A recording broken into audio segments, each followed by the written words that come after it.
आज मैं आपको बताता हूँ कि हम लोग चाइना और अमेरिका की बराबरी क्यों नहीं कर सकते। हम लोग इन देशों के साथ कंपटीशन में भी खड़े नहीं हो सकते। क्यों? चलो बताता हूँ। आपको जानकारी होगी, हाल ही में बिजनौर से खबर आई और वहाँ हनुमान मंदिर के पास हनुमान जी की मूर्ति के चारों ओर एक कुत्ता घूमता रहा। गांव के लोगों की मानो तो मूर्ति के चारों ओर परिक्रमा करता रहा। और आपको जानकर हैरानी होगी दोस्तों कि वहाँ मंदिर के आसपास भक्तों का मेला लग गया और कुत्ते को पूजने लगे, जबकि किसी को पता ही नहीं था कि वो कुत्ता बेचारा न्यूरोलॉजिकल डिसऑर्डर से गुजर रहा था और लोग इसे चमत्कार समझकर पूज रहे थे। और दोस्तों, डॉक्टरों की मानो ये सर में चोट लगने के कारण भी होता है, या फिर डॉक्टरों का ये भी कहना है कि रेबीज की बीमारी के कारण भी ऐसी समस्या कुत्तों में होती है। अब जिस गांव के अंदर वो मंदिर है, वहाँ के लोग क्या सोचते हैं, लोग क्या बोल रहे हैं, सुनिए। मैं तो यहाँ जिस दिन से यहाँ यह है ना, मैं रात में भी यहीं रह रहा हूँ। उसी दिन से शुरू हुए। हाँ जी, उसी दिन से मैं यहाँ का देख रहा हूँ। बाकी ये अगर दिमाग की कोई असर होता तो ये किसी को भी परेशानी पहुँचा सकते थे। तो आपका मानना है पूरी तरीके से ये एक चमत्कार है? और चमत्कार है, बिल्कुल 100% चमत्कार जी। भैरवनाथ का रूप। अगर कोई इनके अंदर दिमाग की वो होती बीमारी या कोई भी चीज, तो किसी को भी काटने का भी करते, या कोई भी और काम भी कर सकते थे, या और कहीं के चक्कर भी लगा सकते थे। लौट के आए, फिर भी यहीं ये इतनी भीड़ भाड़ देख के भी यहीं रुक रहे हैं, तो ये चमत्कार ही है।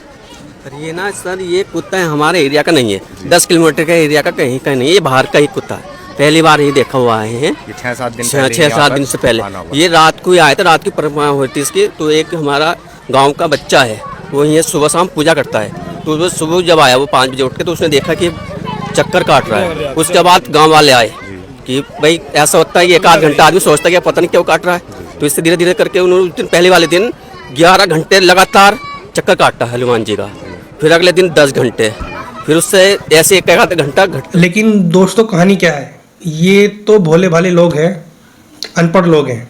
ये लोग दोषी नहीं है, इन सब के असली दोषी हैं ये सब कथावाचक, ये जितने भी ढोंगी बाबा हैं। इन ढोंगी बाबाओं के कारण ही लोग लाखों लीटर दूध नालियों में बहा रहे हैं और गौमूत्र पी रहे हैं।